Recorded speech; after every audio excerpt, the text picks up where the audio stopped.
Hello everyone, this is Vivek here. उपस्थित हूँ आप सभी के सामने नई एजुकेशनल पॉलिसीज़ पे अपने व्यूज़ लेकर।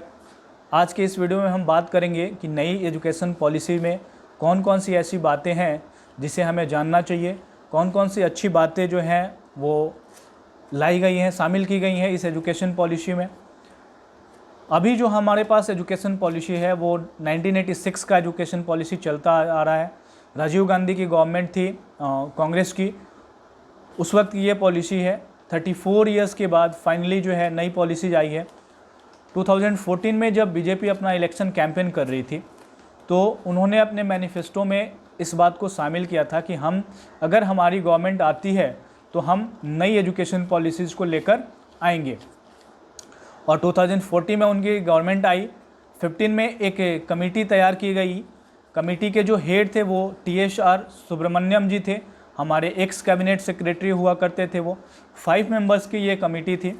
1 साल के बाद अपने रिपोर्ट ये कैबिनेट को सबमिट करते हैं और कैबिनेट से जो है इसकी मंजूरी नहीं मिलती है, यानी एक्सेप्ट नहीं करती है कैबिनेट। कुछ ऐसे पॉइंट्स थे जिस पे कैबिनेट एग्री था, कुछ ऐसे पॉइंट्स थे जिस पे कैबिनेट एग्री नहीं हुआ। तो फाइनली 2060 में एक नई कमेटी बनती है और वो जो कमेटी बनती है वो हमारे इसरो के जो हेड साइंटिस्ट थे उनके देख रेख में बनाई जाती है। उनका नाम है डॉक्टर के कस्तूरीरंगन। इसरो के ये हेड हुआ करते थे और साथ इन्होंने राजस्थान यूनिवर्सिटी में एज अ वाइस चांसलर भी अपनी सर्विस दी है इन्होंने। तो इन्होंने एक रिपोर्ट तैयार किया और 31 मई 2019 को ये कैबिनेट को रिपोर्ट अपना सबमिट करते हैं और कैबिनेट जो है 29 जुलाई 2020 को ये रिपोर्ट एक्सेप्ट कर लेती है। तो जैसे ही कैबिनेट जो है इस रिपोर्ट को एक्सेप्ट करता है तो इसका नाम जो है वो हो जाता है न्यू हायर एजुकेशन बिल 2020। चूँकि अभी ये बिल है, कैबिनेट में ये पास हो चुका है, पार्लियामेंट में पास होना बाकी है। और हम भी जानते हैं और आप भी जानते हैं कि जो पार्लियामेंट में है बीजेपी के पास मेजोरिटी है, बिल आसानी से पास हो जाएगी और पास होनी भी चाहिए। बहुत ही अच्छी बिल है ये, बहुत ही नए जो हैं अच्छी बातें शामिल की गई हैं जो कि पेरेंट्स के लिए भी पेरेंट्स को भी राहत देगी और स्टूडेंट के लिए तो वाकई राहत देने वाली चीज़ है इसमें। तो आइए नज़र डालते हैं इसके कुछ इम्पॉर्टेंट फैक्ट्स के ऊपर, यानी कौन कौन से जो इम्पॉर्टेंट पॉइंट है इसमें शामिल की गई है। तो पहला पॉइंट तो यही है कि MHRD मानव संसाधन विकास मंत्रालय को एजुकेशन मिनिस्ट्री में शामिल कर दिया गया है। और दूसरा जो इम्पॉर्टेंट पॉइंट है वो ये है कि 10+2 को रिप्लेस कर दिया गया है 5+3+3+4 सिस्टम के साथ। और 5+3+3+4 सिस्टम क्या है? तो ये जो 5 है ये 5 ईयर्स टाइम पीरियड को बताता है और इस टाइम पीरियड में आपका pre nursery KG first and second तक के एजुकेशन को शामिल किया गया है। और कहा गया है कि ये फाउंडेशन बेसिस होगा, फाउंडेशन यहाँ प्रोवाइड किया जाएगा बच्चों को। यहाँ पे जो है बच्चों को इंटरेक्टिव क्लासेस प्रोवाइड कराए जाएंगे, उन थियरी पे कम फोकस किया जाएगा, प्रैक्टिकल नॉलेज पे ज़्यादा फोकस किया जाएगा। और पूरे इस एजुकेशन पॉलिसी में जो नई पॉलिसी आई है उसमें प्रैक्टिकल एजुकेशन पे ज़्यादा फोकस किया गया है। पहले जो हमारा सिस्टम था वो थियोरेटिकल चीज़ों पे ज़्यादा फोकस करता था, ठीक है, जिसकी वजह से स्किल डेवलपमेंट नहीं हो पाती थी। रटने वाला जो सिस्टम था वो डेवलप हो गया था एक, चलो ठीक है, याद किया चीज़ों को, एग्ज़ाम में लिखा और मार्क्स आ गए, अच्छे मार्क्स आ गए, बहुत ही अच्छा स्टूडेंट बन गया, ठीक है, भले ही उसके अंदर स्किल हो या ना हो, डजेंट मैटर। लेकिन अब जो नई सिस्टम आई है उसमें स्किल डेवलपमेंट पे ज़्यादा फोकस किया गया है। तो पहले 5 साल तो फाउंडेशन पे रखा गया है, उसके बाद जो है अगले 3 साल 5+3 में 3 सालों में जो शामिल की गई है 3, 4th और 5th क्लास को शामिल किया गया है। और 3, 4th, 5th जो है कहा गया है कि ये बेसिक एजुकेशन यहाँ पे प्रोवाइड किया जाएगा। और 5th क्लास तक बच्चों को जो है इंग्लिश कंपलसरी नहीं है। अभी क्या है कि प्राइवेट स्कूल्स इंग्लिश कंपलसरी है भैया, सारी चीज़ें इंग्लिश में पढ़नी पड़ेंगी। लेकिन नई एजुकेशन पॉलिसीज़ में इन सब चीज़ों को हटाया जाएगा, एलिमिनेट किया जाएगा, चाहे वो प्राइवेट स्कूल हो चाहे वो गवर्नमेंट स्कूल हो। 5th क्लास तक जो है बच्चों को फ्लेक्सिबिलिटी, इवन कि यहाँ तो पूरे सिलेबस में पूरे क्लास तक फ्लेक्सिबिलिटी प्रोवाइड कराई गई है। जब तक आप पढ़ोगे पूरे के पूरे एजुकेशन सिस्टम में ही फ्लेक्सिबिलिटी है, ठीक है। तो ये बहुत ही अच्छा स्टेप है। इससे होगा क्या कि जो बच्चे हैं उनके ऊपर जो एजुकेशनल प्रेशर आता था, पढ़ाई की वजह से जो प्रेशर आता था, मेंटली जो प्रेशराइज होते थे बच्चे, वो नहीं हुआ करेंगे।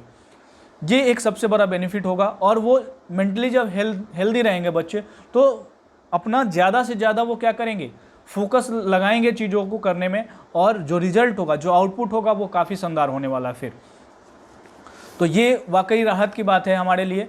और हालांकि टाइम लगेगा नई एजुकेशन पॉलिसी को लाने में पूरी तरीके से, हमारा भी सहयोग चाहिए इसमें, और गवर्नमेंट तो सहयोग कर ही रही है, हमें भी क्या करना होगा, गवर्नमेंट को सपोर्ट करना होगा, चाहे जैसे हो सके। ठीक है, तो ये 5 सालों के स्ट्रक्चर हो गए। पहले 3 यानी कि प्री नर्सरी, नर्सरी और pre nursery, nursery, KG, first and second, उसके बाद फिर 3 सालों के 4th, 5th, 6th, जहाँ तक फाउंडेशन एंड बेसिक की बातें होंगी। और उसके बाद जो 3 साल हैं यानी कि 6th, 7th और 8th, ये जो होंगे, यहाँ पे स्किल डेवलपमेंट पे अब काम किया जाएगा। ठीक है, यानी बच्चों को अब कंप्यूटर कोडिंग सिखाई जाएगी, ऐप डेवलपमेंट के बारे में बताया जाएगा, और भी बहुत सारे स्किल्स हैं जो कि बच्चों को बताया जाएगा, बच्चों को करना सिखाया जाएगा, और छोटे छोटे प्रोजेक्ट्स भी बच्चों से कराए जाएंगे अब 6th क्लास से ही। ठीक है, ताकि बच्चे को भी लगे इंटरेस्ट, बच्चों के अंदर जो है इंटरेस्ट क्रिएट हो सके, उनके अंदर जो स्किल डेवलप की जा रही है उसको लेकर, ताकि वो फ्यूचर में अच्छे से इस पर काम कर सके। और 8th क्लास के बाद जो है 9th, 10th, 11th, 12th, यहाँ पे जो है, यहाँ पे भी फ्लेक्सिबिलिटीज़ है। जो पहले स्ट्रीम सिस्टम था, साइंस, कॉमर्स और आर्ट, इन सब को एलिमिनेट किया गया है। अब जो है पैकेजेस बनाए जाएंगे सब्जेक्ट्स के। मैथ पढ़ने वाले बच्चे हिस्ट्री पढ़ सकते हैं, आर्ट पढ़ने वाला बच्चा जो है वो कॉमर्स के किसी सब्जेक्ट को पढ़ना चाहे तो पढ़ सकता है, कॉमर्स पढ़ने वाला बच्चा साइंस के किसी सब्जेक्ट को या फिर आर्ट्स के किसी सब्जेक्ट को पढ़ना चाहे तो पढ़ सकता है। यानी बच्चों को कंप्लीट फ्लेक्सिबिलिटी देने की कोशिश की गई है, बर्डन कम से कम हो बच्चे के ऊपर। और ये जो 9th, 10th, 11th, 12th है, यहाँ पे एनालिटिकल अप्रोच के साथ पढ़ाई होगी, और साथ ही साथ जो है बच्चों के गोल के डेवलपमेंट को भी कराए जाएंगे, बच्चे का जो गोल होगा उसके ऊपर भी काम कराया जाएगा। अब इसके बाद जो मेजर चेंजेज आया है वो आया है 12th के बाद वाले एजुकेशन सिस्टम में। 12th के बाद जो एजुकेशन सिस्टम था पहले, उसमें क्या था कि जैसे मान लीजिए कि मैंने MBA में एडमिशन ले लिया, ठीक है, BBA या MBA में कर रहा हूँ, तो वहाँ पे मैं 1 साल पढ़ाई किया, और 1 साल के बाद मुझे लगा कि नहीं, BBA मेरे या MBA जो है वो मेरे से नहीं हो पाएगा, तो MBA मैं 1 साल के बाद छोड़ दूंगा, और दूसरा जो सिस्टम में जब जाऊंगा तो वहाँ पे मेरे 1 साल कंसीडर नहीं किए जाएंगे। लेकिन जो नया सिस्टम आया गया उसमें जो आपके 1 साल जो आप MBA में दे रहे हो उसकी क्रेडिट ट्रांसफ़र हो जाएगी जब आप दूसरे कोर्स को ऑप्ट करोगे, यानी दूसरे कोर्स में एडमिशन लेने जाओगे। ठीक है, तो ये जो 1 साल की मेहनत है आपका वो कंसिडर किया जाएगा। तो ये काफ़ी अच्छी बात है, इससे हमारा जो टाइम बर्बाद होता था वो टाइम बर्बाद नहीं होगा। लेट सपोज कि अगर किसी ने 2 साल भी मेहनत किया है तो उसके 2 साल के जो क्रेडिट है वो नए कोर्स में ट्रांसफ़र कर दिया जाएगा। ठीक वैसे ही जैसे कि हमारे पास मल्टीपल बैंक अकाउंट्स हैं और मैं एक बैंक से दूसरे बैंक में अमाउंट ट्रांसफ़र करना चाहता हूँ तो ईजिली कर सकता हूँ। तो वैसे ही ये जो न्यू सिस्टम है, हमने 2 साल तो मेहनत किया, उसकी जो क्रेडिट होगी 2 साल के बाद मैं कोर्स ड्रॉप कर रहा हूँ उस कोर्स को और नए कोर्स में एडमिशन लेने जा रहा हूँ, तो जो नए कोर्स में एडमिशन लूँगा उसमें 2 साल की मेहनत जो है कंसीडर की जाएगी। ठीक है, तो ये काफ़ी अच्छा स्टेप है। और साथ ही साथ एक और जो बेहतर स्टेप है इसमें ये कि पूरे इंडिया में जो है 1 नेशन 1 एजुकेशन सिस्टम पे काम किया जाएगा, यानी कि ऑल ओवर इंडिया में सिलेबस एक जैसा होगा। चाहे आप किसी भी स्टेट में रहते हो, चाहे वो आप गवर्नमेंट स्कूल में पढ़ रहे हो, चाहे वो आप प्राइवेट स्कूल में पढ़ रहे हो, आपके सिलेबस सेम रहने वाले हैं। जो इन्फीरियर फील करते थे बच्चे कि मैं यहाँ से पास आउट हूँ, मैं वहाँ से पास आउट हूँ, या सुपीरियर फील करते थे, वो सारी चीज़ें अब ख़त्म हो जाएगी। ठीक है, क्योंकि सिलेबस सेम है। जो चीज़ें मैं बिहार के बच्चे पढ़ रहे हैं वही दिल्ली के बच्चे पढ़ रहे हैं, वही हरियाणा के बच्चे पढ़ रहे हैं, वही साउथ के रहने वाले बच्चे पढ़ रहे हैं। ठीक है, तो ये सारी चीज़ें जो हैं कहीं ना कहीं पे बेनिफिशियल साबित होने वाली है बच्चों के लिए भी।